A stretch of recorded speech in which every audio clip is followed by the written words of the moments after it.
Muito bem, pessoal. Hoje a gente vai falar sobre política. O título desse vídeo é O Sequestro do Debate Público. O título também do meu artigo. Artigo este que eu escrevi, vou ler aqui para vocês. Né? É um assunto assim, que a gente precisa realmente repensar, refletir, porque estamos vivendo uma situação muito preocupante no contexto aí político, no judiciário também, tudo na verdade relativo aí a essas relações de poderes.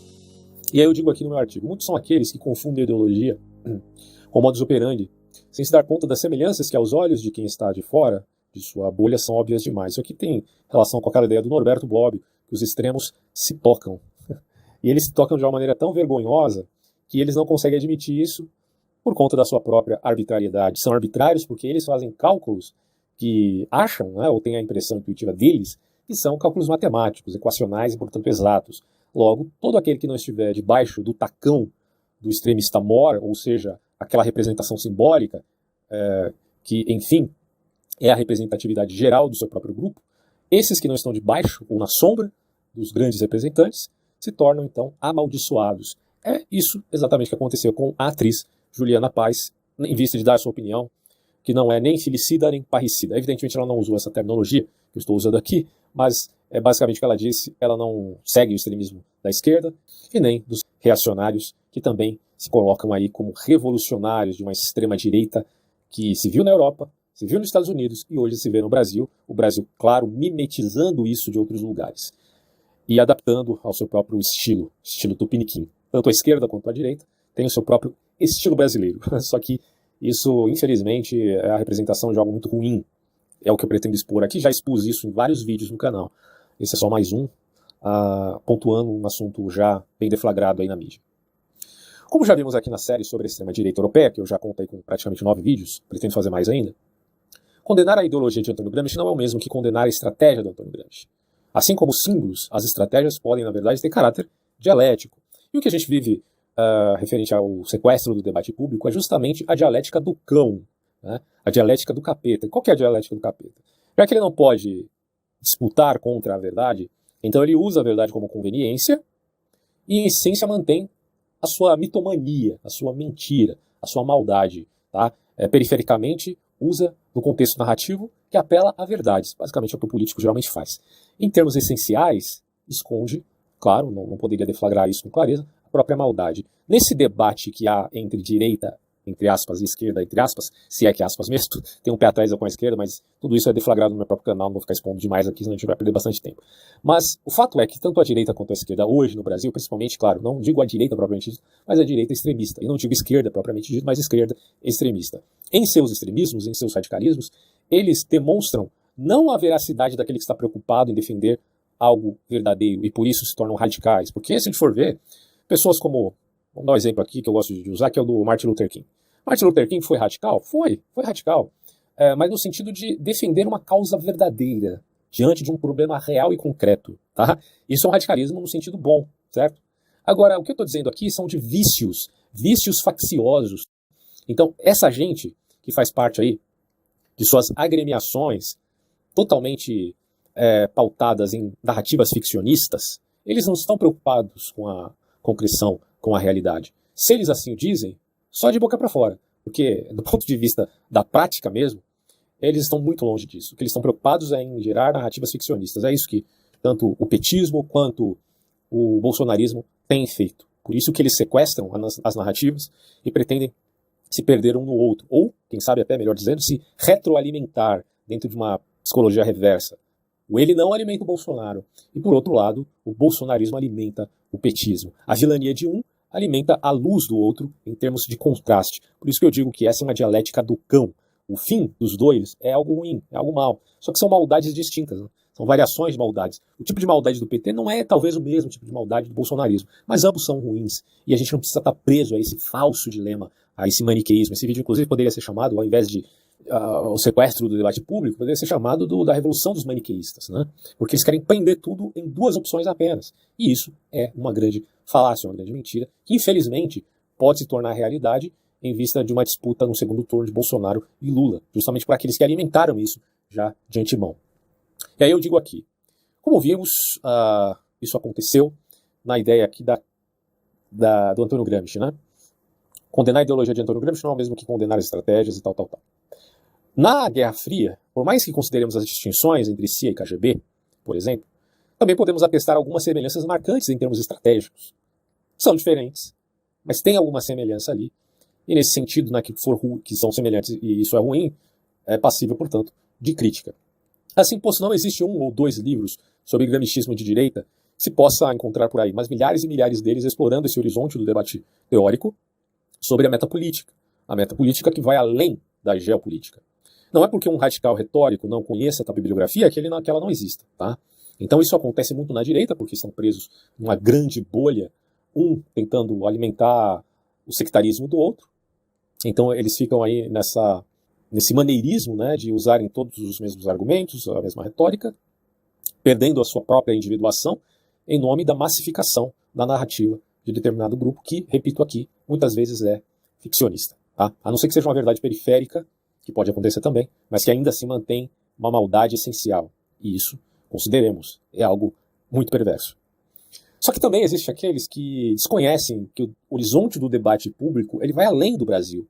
Porque hoje vivemos um tempo de globalização. Globalização essa que podemos dizer aí é a globalização econômica. E muito tem se debatido a esse respeito, certo? Então quando se fala, por exemplo, do economista Dani Rodrik, que traz à tona aquele trilema relativo à globalização econômica, ao nacionalismo e à democracia liberal.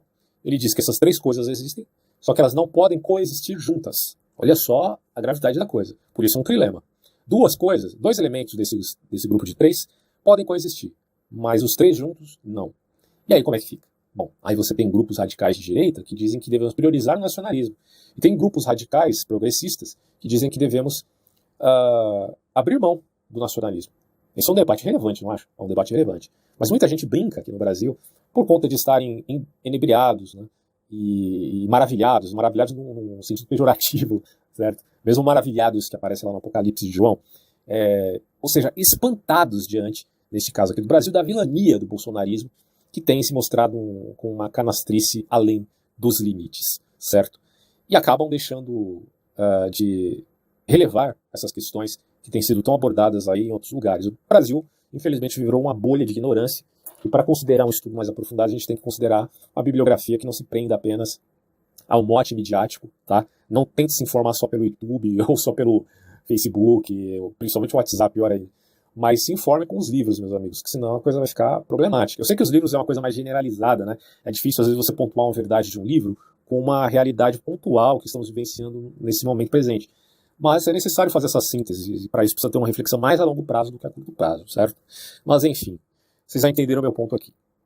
Então, no Brasil, a carga histórica e emocional de cunho paternalista e patrimonialista pesa no discurso dos populistas, tanto de esquerda quanto de direita. E aí que chegamos às figuras carimbadas de Lula e Bolsonaro. Eu já fiz vários vídeos falando de Lula e Bolsonaro. Eu tenho um vídeo lá de 2019 onde eu falo das falácias do bolsonarismo e do lulismo, e também do mainstream, que se refere aí à mídia, né, ao aspecto midiático, que também trabalha com essa coisa da verdade periférica e da ocultação de verdades essenciais que podem ser ruins. É claro que às vezes a gente oculta um dado ou outro no sentido do contexto da narrativa, não necessariamente porque é a intenção de ocultar isso para que seja discutido posteriormente, mas só em termos até às vezes estilísticos, aí tudo bem, não tem problema. Mas quando isso se refere a um ocultamento deflagrado para manter isso escondido fora do horizonte do debate público, aí sim é um grande problema. E a mídia tem, infelizmente, esse aspecto. Eu digo a mídia formal. No entanto, eu não estou dizendo que você não deva ler, por exemplo, reportagens na Folha, no Estadão, no G1, ou sei lá, até em jornais internacionais. Você tem que acessá-los e seria até interessante acessar vários deles, porque daí você pode meio que montar o quebra-cabeça sem depender apenas do articulista de determinado jornal. Tá? Então, na verdade, é obrigação a gente ler reportagens e notícias de variados grupos e não de um só, porque existem muitos jogos de interesse aí. Mas quando a pessoa deixa de ler todos para se informar apenas pelo YouTube ou pelo WhatsApp, caramba, ele está fazendo o mesmo erro e até pior, né? Porque aí ele está preso à narrativa, a uma bolha muito mais restrita. E a questão aqui é expandir e não restringir e reduzir, entendeu? Esse pessoal, infelizmente, hoje em dia, mais extremista, bolsonarista e lulista, cai nesses vícios que eu chamo aí de falta de temperança, porque quando Aristóteles fala dos vícios, ele fala dos extremos, né? Então, para não cair num vício no extremo de esquerda ou de direita, você tem que ter temperança, porque isto é uma virtude. Ele não está dizendo que você tem que sempre ficar ali no centro, né? Essa é a grande retórica dos extremistas. Se você é do centro, você é isentão. Isentão, caramba, meu amigo. O que eu aprendo com o Stagirita é justamente você manter a temperança diante de exageros, de dois extremos, de dois viciados, facciosos, extremistas em política. Essa que é a questão que eu abordo aqui. E é intrigante o fato de que os eleitores do Bolsonaro em 2018 tenham se decepcionado tanto com essa figura. Não tanto pelo seu jeito de debater na arena pública, mas pelo simples fato de continuar o processo eleitoral de 2018 depois de ter se tornado presidente. Ele continuou com a mesma atuação, só que negando tudo que ele tinha dito antes, né? Tornando-se, portanto, uma figura literalmente intragável e beligerante até para seus primeiros simpatizantes. Nós esperávamos acabar com um grupo sectário, mas no final só acrescentamos mais um. Esse, portanto, foi o grande tiro no pé da direita, certo? Só que há também um falso discurso aí, que parte da esquerda, inclusive, acaba se valendo para tentar culpabilizar, né, quem votou no Bolsonaro.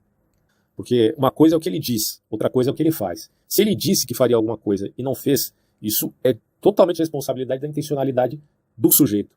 Ou por acaso ele está determinado a agir de uma certa forma, fatalisticamente, a agir de uma maneira que venha a sempre prejudicar o país. Não, ele é um agente, um indivíduo, alguém que pode fazer o bem ou o mal. Se ele escolheu fazer o mal, é um problema. Essa aqui é a grande verdade. Como eu admiti em 2018, Bolsonaro é uma incógnita, agora ele não é mais. Assim como já deflagrei claramente em mais de 25 vídeos no meu canal desde 2019 até aqui. Tá? O assustador é que parte da população brasileira, mesmo depois dessas decepções tão patentes, ao que parece, nunca aprendem a lição do Norberto Bobbio, que ensina que os extremos se tocam. Pois já ao falar de extremos parece a eles ser uma retórica de pessoas fracas, não compatíveis com a guerra ideológica. Daí, qualquer pessoa que ateste seu inconformismo com reacionários filicidas e progressistas parricidas já é excluído de imediato do debate público. Ambos aqui, tanto os reacionários quanto os progressistas, são revolucionários. Aí você vai dizer, mas reacionário é o contrário de revolucionário. Será? Será que você entendeu realmente o que é ser reacionário, amigão? Porque reacionário, na medida que ele vive num mundo pós-moderno, que deixou de lado os valores assim, da antiguidade, o que ele mais quer é fazer revolução, para voltar àqueles valores do passado. Enquanto os progressistas, que vivem nesse momento, a chance de mudar o mundo, entre aspas, pretendem fazer isso em nome do futuro. Então, por isso que eu digo que o reacionário é felicida, que está ali todo preocupado com o novo, enquanto o progressista radical é parricida, porque ele está todo preocupado com o antigo. Mas será que você tem que realmente matar os filhos e os pais? Não. Essas são métricas totalmente desvirtuadas e catastrofistas de grupos sectários. Você não tem que dar ouvidos a essa gente. Eles estão completamente equivocados pelo próprio encantamento das suas narrativas que começaram sendo virtuais e que tem toda essa contaminação ainda que haja ali verdades periféricas.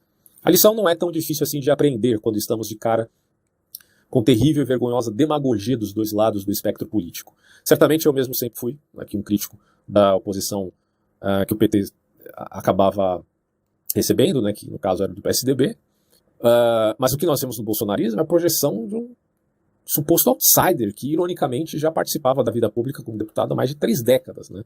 Porém, se tomarmos aí a ideia de outsider como algo pejorativo, aplicar tal adjetivação ao atual presidente não se refere especificamente à figura política que passou aí quase a vida inteira como deputado federal, mas sim às ideias que o circundam, que até então, pelo menos em 2018, eram de difícil discernimento.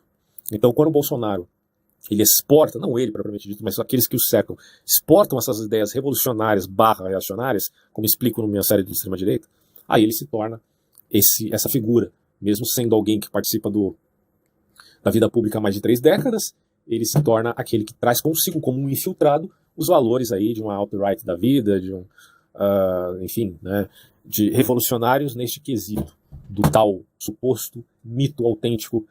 Quem quiser entender isso é só assistir minha série a esse respeito, né, na extrema-direita. Agora, o PSDB também é um partido que se envolveu com muitos escândalos de corrupção, então não achem que possa haver aí uma resposta com figurões que estão mancomunados com esse partido. Realmente o problema do Brasil é muito mais sério do que apenas o bolsonarismo, infelizmente. Se fosse só o bolsonarismo, era só tirar o Bolsonaro que tudo ficaria belo e perfeito. Mas essa não é a realidade e a concreção, certo? A projeção bolsonarista simplesmente seguiu um fluxo que já existia fora do Brasil, como eu já falei, né? E ganhou força por conta das polarizações políticas e o estardalhaço da esquerda em promover suas pautas progressistas de modo tão aberrante como aquelas feministas, né, que enfiavam imagens sacras em suas partes íntimas no meio da rua, Ou ainda as professoras que, como bichos, urinavam e cagavam na foto de seus desgostos políticos. Então, eu não entendo, eu nunca compreendi a revolta seletiva. Porque se você tem raiva do Bolsonaro, e com razão, pela a canastrice do governo dele, mas, caramba, como é que você também não se revolta quando você vê alguém que se diz de esquerda defendendo e agindo dessa maneira? Então, como não se revoltar com uma coisa dessas? É impossível, ao meu ver. Independente do grupo, se é errado, pronto, acabou. Se é de direita ou de esquerda, tá errado, é errado. Né? Não precisamos relativizar aqui o erro. A psicologia reversa, tanto nos excessos da direita como da esquerda, explicam o porquê muitos enxergam em Lula um condenado em primeira e segunda instância, além da posterior confirmação de sua condenação no STJ. Mas agora, livre como uma pomba manchada, ele aparece como uma redenção para o Brasil, porque é aquela coisa do debate do cão, como eu já falei para vocês aqui, o debate do capeta, a dialética, né, do capeta, que faz contraste entre dois males. O contraste agora entre Lula e Bolsonaro. Se a vilania do Bolsonaro está na moda, então a do Lula é esquecida, literalmente, né? Porque vamos fazer seleção de indignações e revoltas. Tá aí. E aí o que a gente tem aqui é a luminosidade do político corrupto que pode se tornar novamente presidente da República. Com isso eu não preciso, evidentemente, dar aval à canastrice e à loucura bolsonarista. Por isso eu digo, os extremos se tocam e mais do que isso, os extremos se retroalimentam. Quem, pois, não entende essa obviedade, não entende nada. Mas há, porventura, equipolência entre Lula e Bolsonaro? Perguntarão alguns. Consideremos que hoje, mais do que um político mancomunado com graves suspeitas de corrupção, o Bolsonaro é tido aí como genocida, né? E o Lula não foi chamado de genocida. E como é que fica, então, essa situação? Bom, parte disso em um quê de retórica, certo? Do ponto de vista dos extremos, tornar o outro um diabo é modus operandi, é fundamental, né, do discurso. Por isso que eu chamei aqui essas pessoas de revolucionários maniqueístas. Se Bolsonaro é genocida e nazista, Lula é comunista, ladrão e stalinista. São, então, hipérboles que são usadas na retórica para enfatizar a potencial maldade de um e de outro. Não significa, porém, que o Lula seja de fato igual ao Stalin ou que o Bolsonaro seja de fato igual ao Hitler. Mas aqui a ideia não é isentar um ou outro de suas culpas reais, porque eles são culpados daquilo que eles já fizeram, certo? Não do que não fizeram ainda. Você pode colocar pressão sobre aquilo que eles falam também, né? Evidentemente. Mas entre falar e fazer há um grande hiato, né? Assim como o de pensar e agir. Mas do que já fizeram, ora, isso está marcado, né, no tempo e arquivado na história. Não tem como fugir. Então, aqui a ideia não é isentá-los de suas culpas reais, como já deflagrado. Antes é constatar a alienação retórica também da mídia mainstream, que meio que manipula, né, essas coisas, como eu falei. O ideal é que a gente consiga abarcar o maior número, né, de informações midiáticas para poder comparar um com o outro e não cair nos excessos de determinado articulista. Sobre a pandemia, a culpa do atual presidente da República é deflagradamente notória e, portanto, sendo dolosa, não só relativa a ele, mas também de outros que fizeram parte da equipe técnica do Ministério da Saúde, como o Pazuello, por exemplo, que mentiu até doer ali na CPI. E mais do que isso, a seus conselheiros ideológicos também, como Osmar Terra e companhia. Porém, muitos são cientistas políticos que não categorizam como genocida estricto sensu. Claro, você pode considerar o conceito de genocídio de uma forma muito abrangente, né? Os conceitos são maleáveis. Mas do ponto de vista da análise de determinada ciência, consideremos aqui, sei lá, a sociologia mesmo, já que não houve uma perseguição pontual de um grupo específico, ou seja, o governo perseguindo um determinado grupo, como a esquerda não acreditava que isso ia acontecer, né, na loucura deles, que o Bolsonaro ia perseguir os gays, ia matar os gays. É claro que isso não aconteceu, evidentemente, tá? Então fica difícil chamar isso de genocídio, certo? Não houve uma perseguição pontual de um grupo. Mas, se ele cometeu crime de responsabilidade, de modo doloso, contra o seu próprio povo, inclusive, isso pode ser até colocado aí como um crime contra a humanidade, né? Dadas as devidas proporções, a análise se configura de acordo com a investigação que está sendo feita na própria CPI. Infelizmente, isso também tem muitos problemas. A CPI tem muitos problemas, né, que a gente deve considerar também. Aí eu coloco aqui, não podemos acreditar que fora algo deliberado com a intenção de exterminar, veja só. Mas foi deliberado sim, com a intenção de, seguindo uma ética utilitarista, se alcançar a tal imunidade de rebanho, sem vacinas, mas por contaminação direta. Bolsonaro quis estar na vanguarda, mas ele acabou cagando geral e, enfim, né, agora ele vai ter que responder por isso. Além do mais, há também o suposto dilema entre economia e pandemia. Inicialmente isso poderia fazer valer algum sentido para algumas pessoas em meados de 2020. Mas depois do escândalo da negligência da compra de vacina, a coisa de fato se tornou muito mais grave, porque foi politizada em via das benesses e dos malefícios que o cara poderia ganhar em termos eleitoreiros, e não na preocupação real com o problema concreto. A bem da verdade, sequer podemos falar de dilema entre pandemia e economia hoje, muito mais, pois já o fato de existir um evento anômalo, como o pandêmico, este tal incide em se verificar a melhor maneira de se gerenciar a crise em vista de minimizar o problema de ordem financeira. O Estado está aí para quê? Senão para gerenciar essas coisas, certo? Em vista de situações anômalas. Mas este Estado governado pelo Bolsonaro acabou negligenciando essa ação. E mais do que isso, tínhamos exemplos. Acho que isso aqui é muito grave. Nós tínhamos exemplos em outros países, inclusive de governos de direita, veja vocês, senhores, que fizeram os protocolos de segurança em vista de minimizar a pandemia e foram bem-sucedidos. Daí eu digo, apesar disso da negligência do governo Bolsonaro, é fato que os governadores tiveram, né, liberdade para agir conforme o que lhes parecia mais adequado à população de seu estado. E muitos deles têm grande culpa no cartório também. Tem aquela questão do Covidão, que ainda vai ser avaliado, investigado, e que porventura possa até terminar em pizza, infelizmente, porque aqui é Brasil, né? Mas o lamaçal de corrupção que existiu por compras ilícitas, lavagem de dinheiro, enriquecimento ilícito, tudo isso aí pode ser deflagrado no tal Covidão. Nesse quesito, é tolo aquele que diz que vivemos numa ditadura, tá? E simplesmente não é assim. É claro que nós vivemos ares ditatoriais, mas isso não se concretizou ainda. A ditadura em si, de fato, ainda não existe, tá? O que há, por enquanto, é a beligerância e convulsão social pautada em narrativas radicais, tanto dos bolsonaristas como da esquerda. Mas agora a esquerda, tendo o aval dessa vilania deflagrada, desse mau cheiro bolsonarista, acaba tendo aí uma popularidade maior. Tanto é verdade que o Lula está em primeiro nas pesquisas. Fato é que, sobre a saúde pública, devemos considerar que são passíveis de previsões, ainda que não exatas, mas de caráter probabilístico. E a grande realidade é que, desde o início, o presidente da República cagou e andou para a crise da saúde mundial. Essa é a mais pura verdade, e apesar disso, consideremos, mesmo que não tenha reconhecido seu erro, que de fato ele só vai fazer, vá lá, quando tiver 90 anos, num leito na cama, quase morrendo, talvez ele reconheça que errou, mas até lá é muito chão pela frente, né? Ele tentou remediar isso devido às pressões eleitorais do ano de 2022. Como eu disse, o motor do Bolsonaro foi o Lula, o Dória, e, enfim, as disputas, que os erros eram tão flagrantes, né, que ele teve que mudar de opinião sem dizer que mudou de opinião. Simplesmente mudou. Hoje ele até defende o combate ao aquecimento global, para vocês verem, né?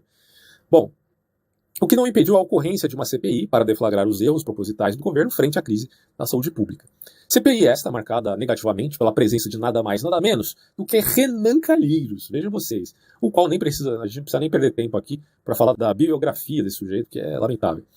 Ali praticamente quase todo mundo mente, tanto os convocados quanto os supostos indignados frente à negligência real do governo federal estão mais preocupados em atuar e mentir deliberadamente, salvo raras exceções. Porque a gente tem que considerar que, por certo, algum político ou outro ali esteja lá de modo sincero, dizendo, não, tá errado o que vocês estão fazendo aqui e tal, queremos apurar isso, queremos investigar e deflagrar o erro. Se houver erro de fato e dolo, haverá condenação. Mas boa parte deles a gente sabe quem é, a velha turminha ali, que procura apenas popularidade em vez do voto posterior. Mas ainda assim, julgo que a pressão da CPI é válida, pelo menos para fazer o atual presidente se mover em prol dos reais problemas do país quanto à saúde pública. Quando foi deflagrado que o Bolsonaro deixou de comprar vacina, bom, a pressão foi tanta que ele teve que comprar vacina. E hoje está comprando, apesar dos problemas, certo?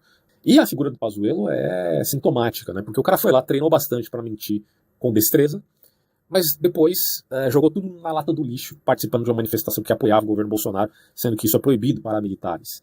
E mais do que isso, ele não foi punido justamente a pedido do próprio presidente da República. Pedido ou ordem, né? Entenda-se assim. Então a canastrice aqui é de um nível que já passou de todos os limites.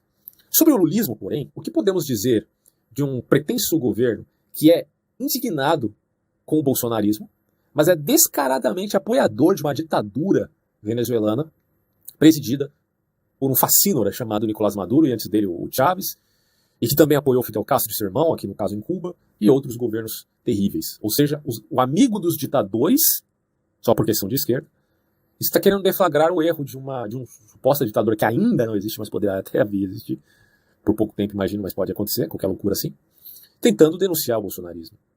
É o cúmulo da hipocrisia. Hoje em dia, parece que querem nos chamar de trouxas.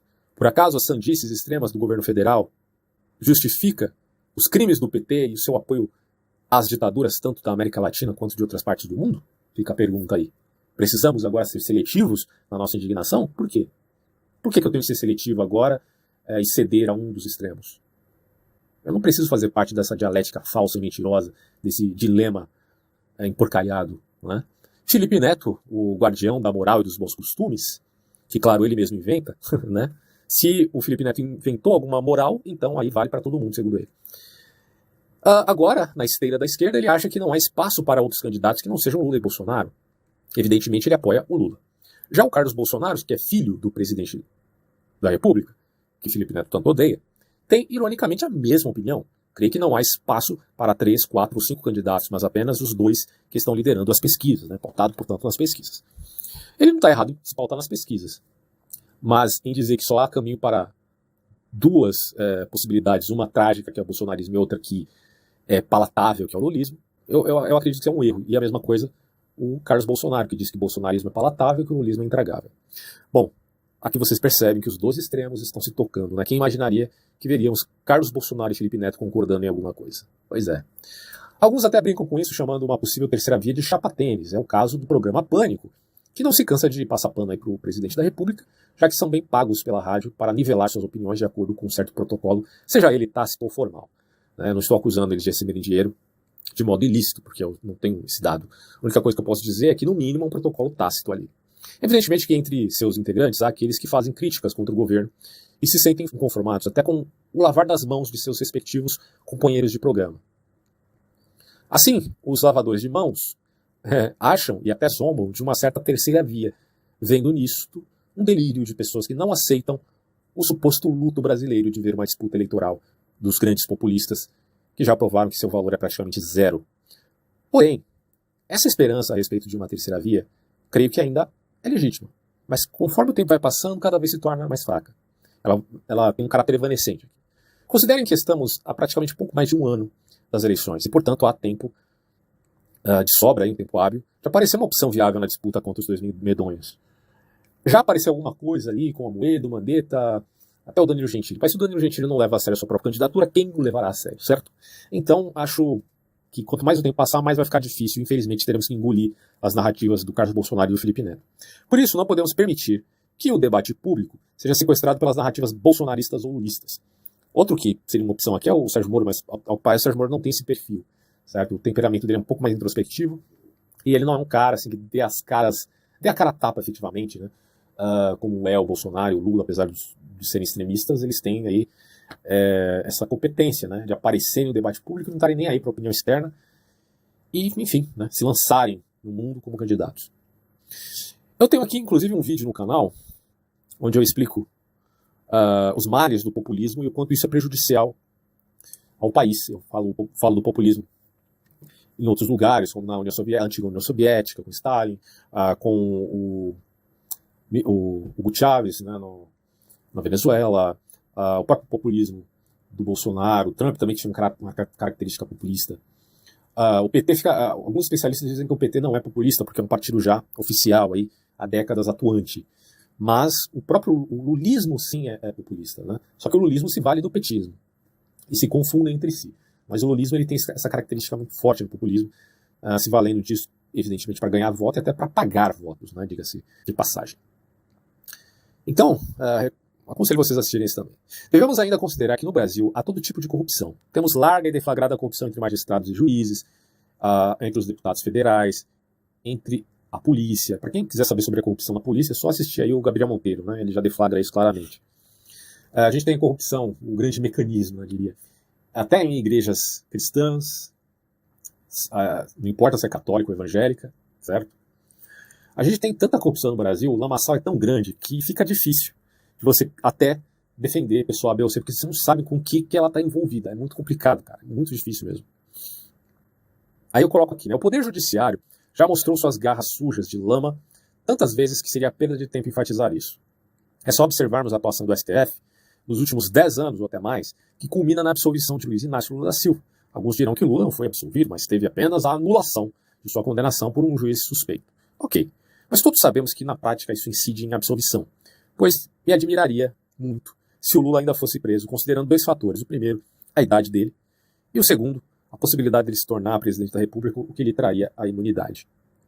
De todo modo, Os sequestradores do debate público têm por intento tornar o Brasil uma Venezuela, cada um à sua maneira, né? Se o PT voltar ao poder, como outrora dissera José Dirceu, seria o momento de aproveitar melhor, entre aspas, a chance. O que significa isso? Partindo de quem disse, pode ser algo realmente grave. De fato, não sabemos se Lula, uma vez reeleito, radicalizaria ao ponto de se tornar ditador e dar um autogolpe como ocorreu na Venezuela. Se isso acontecer, bom, é até uma possibilidade longínqua, mas vai saber, né? Acho um pouco difícil o perfil do Lula, mas a gente nunca sabe. Fato é que a deixa do bolsonarismo será propícia ao lulismo para tal empreendimento, certo? Como eu disse aí, criou-se um contraste de dois males distintos, e daí a dialética do cão. Também Bolsonaro, se reeleito, mantém sua esperança no golpe militar em vista de tornar o Brasil uma ditadura de direita, ao estilo positivista de 1964 em diante. Né? Os intentos de Lula visam mais interesses continentais e de América Latina, em tornar o Brasil um navio quebra-gelo que favoreça os derrotados, economicamente falando, radicais bolivarianos e castristas. Se o Lula ganhar as eleições, quem comemora é Nicolás Maduro, na Venezuela, e os trouxas aqui no Brasil. Tá? Mas com o Bolsonaro, nós teremos talvez um problema ainda maior, aí é uma questão de cálculo que eu não vou conseguir resolver, tá? Mas continuaremos com um espírito beligerante, que a cada semana propõe um golpe contra os três poderes, pois se este sujeito tiver mais tempo, por certo formará um exército paralelo armado que poderá causar muitos danos ao tecido social, aquilo que a gente chamaria de paramilitares, né? E a democracia, propriamente dita, vai sofrer muito. Aqui, deixando claro, eu nunca neguei que a demagogia que o Brasil chama de democracia serve apenas para maquiar a corrupção compulsiva de juízes e políticos deste país. E vocês conhecem esse mantra que existe aí na promiscuidade entre os três poderes, certo? O que acontece aqui é o seguinte, os juízes recebem penduricalhos e benesses, e assim, não é só penduricalho no sentido minoritário, né? São benesses grandes que eles têm ali para defender o poder executivo. Tá? E isso eles conseguem mediante legislações, ou seja, no Congresso. Então, você tem esse círculo promíscuo onde o poder legislativo oferece benesses ao poder judiciário, que por sua vez mantém ali um escudo para o poder executivo. Tá? Isso aí, claro, é a total dependência promíscua entre os três poderes, quando eles na verdade deveriam ser independentes, segundo Montesquieu. Isso se vê no Brasil muito, muito, inclusive no governo do PSDB aqui em São Paulo. Quando eu falo poder executivo, estou falando dos governadores também. Então, por isso que eu disse que eu nunca neguei aqui nesse canal que a demagogia que o Brasil chama de democracia serve apenas para maquiar a corrupção compulsiva. Mas daí a jogar o bebê fora e preservar a água do batismo, como os bolsonaristas querem fazer, aí já não dá, né? Eu penso que não se pode tolerar qualquer expectativa de melhoria com o Jair Bolsonaro no poder. Se vier a ter Bolsonaro e Lula no segundo turno, estamos, portanto, entre a cruz e a espada. Em 2018, Bolsonaro era a incógnita e o PT a certeza, o mais do mesmo, com a promessa de piorar. Daí, a maioria de votos ao Bolsonaro. Mas em 2022, meus amigos, se concretizar o prognóstico do Felipe Neto e do Carlos Bolsonaro, e tivermos de escolher entre a espada e a crucificação, no caso, se correr o bicho pega, se ficar o bicho come, se você corre para o lulismo, ele te pega. Se você fica com o bolsonarismo, ele te devora. Bom, podem ter certeza que eu suspenderei o juízo no segundo turno e não tenho outra escolha senão se abster de votar. Não estou dizendo que posso calcular qual dos dois será menos pior ao Brasil. Se pudesse, eu poderia, enfim, votar no menos pior. Mas como eu já não tenho condições de fazer esse cálculo, diante dos males que os dois já provocaram, eu também sinto que não é justo dar voto de confiança a pessoas que já demonstraram que não são confiáveis, tanto Lula quanto Bolsonaro. Então, para mim, é completamente ilegítimo esse dilema. Isso é aquilo que a gente chama de anomalia completa. E aí eu digo aqui para terminar, ninguém precisa gritar foda-se no segundo turno e votar nulo, né? Cada um vai decidir por si mesmo, mas pode ter certeza que no mínimo a gente vai dizer aqui, deixo nas tuas mãos, Senhor, entrega o meu espírito, né? Que seja o que Deus quiser, porque a situação é grave aí. Agora, alguém poderá dizer, não, mas com o Lula vai ser menos pior que com o Bolsonaro. Aí, só o futuro irá dizer, tá? Pode ter certeza que eu não apoio nenhum nem outro.